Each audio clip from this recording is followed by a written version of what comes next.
Hello, my name is Steve, and I'm the executive chef with Signature Catering.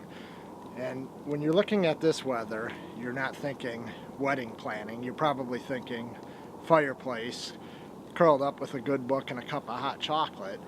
But believe it or not, we're only about 3 to 4 weeks away from all this snow being gone, and your wedding being 3 to 4 weeks closer, and all the good facilities being taken.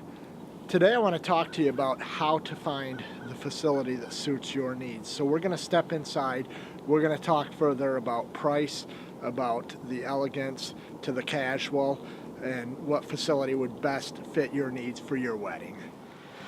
Well, now that we're out in that cold weather, I want to talk further with you about banquet facilities and what to look for in a banquet facility. I'm going to rifle through this kind of quickly to keep this video blog to about 6 minutes total. So if you have questions, feel free to email our company and we'd be more than happy to answer any further questions. Price. You need to consider high to low price. A lot of times brides choose a high price facility because their friend used that facility and they think that it's nice. And a lot of times the facilities are nice, but they're ridiculously priced for what you're getting. A lot of times they charge you additional fees for cakes, DJs, alcohol. They'll charge you $40, $50 for a bottle of wine that costs $10 for you to buy it on your own. So you've got to be cautious on that.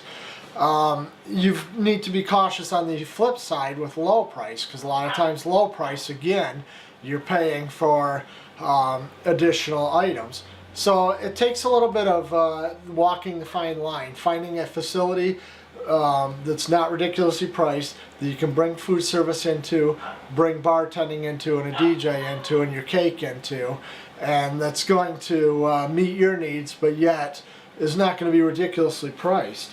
You want to consider the location of the facility. Do you want your guests who are from out of town, if you have 200 guests and 50 are from out of town, do you want them to have to drive 30 minutes, 45 minutes between the wedding and the reception, or between their hotel and the reception? You're not going to please everybody, but you do need to take that into consideration.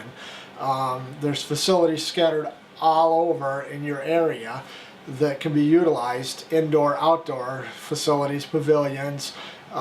You can rent places and put tents up that you can rent. So you need to take that into consideration. You need to take into consideration indoor to outdoor. If you're doing a wedding in the fall, why not do it outdoors if it's going to be in a month where it's nice out? We're in Michigan, so you've got to kind of plan for the weather. But if it's going to be nice out, why not hold the reception outdoors if it's a fall reception and you're planning on doing a fall theme? In Michigan, we've got beautiful leaves. We've got the smell of fall outside in September, October. So why not plan an outdoor reception and use those elements to your advantage to make your wedding reception even more beautiful? Again, summer, in August and September, when it's 100 degrees out, you're probably going to want to consider indoor where there's air conditioning, because it's too hot outside. So take that into consideration. You need to take into consideration the facility policies. A lot of facilities, if you push them hard enough, they tell you that they don't allow outside food service, but if you push on their policy and they have a list of 4 or 5 caterers, they'll allow you to bring in another caterer, because if they have a list of 4 or 5 caterers, those caterers have marked up their price dramatically. Those facilities, though, will allow you to bring in a different caterer, usually if you push on that, and then you can get it at a lower price. Alcohol, bartending service, I always recommend, whether the facility does it or you try to do it on your own, hire somebody who has insurance and is trained in bartending, because you do not want that liability. You want to have somebody who is carries insurance, so you're covered, rather than just having a friend do it. When you're planning your reception, you need to envision what you want your wedding to be like. Don't just go into a facility because they have nice carpet, nice walls, say, okay, this is the facility. Because banquet halls, a lot of them, that's what they do, and they spend a lot of money on that carpet and those walls, but then their food is not the greatest. So you're paying for a beautiful facility, but you're getting horrible food. with our company, everything is homemade, so you're getting the finest ingredients and good food made from scratch for the price, and our price is not ridiculous.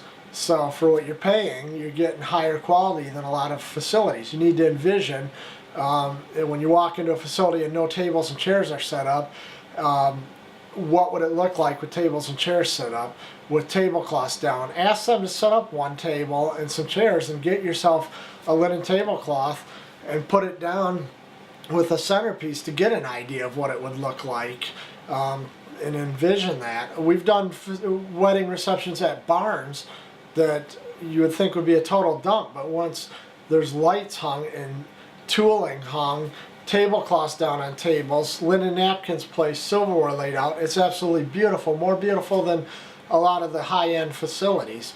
So you need to think outside that box, turn over some rocks looking for facilities. There's plenty of facilities, plenty of locations, plenty of people who would love to have wedding receptions held on their location because they're trying to build that clientele. So don't be afraid to ask a certain place, would you mind if we had our wedding reception here, and explain what your intentions are as far as a tent or the time frame, that type of thing. So I suggest look for what you want your special day to look like. Don't just settle on a facility that's charging a ridiculous amount of money because your friend was foolish enough to rent that facility. Look, contact a caterer like us for some direction on facilities and on receptions, and I'd encourage you to visit our website, cateringbysignature.com. Contact us off our website by phone or email. We have a list of facilities, we have a list of ideas, we have Pinterest on there where you can look up ideas on that. We have a blog, we have Facebook, we have Twitter, we have ideas on all of that. So I would suggest that you look to our website for ideas as well and contact us.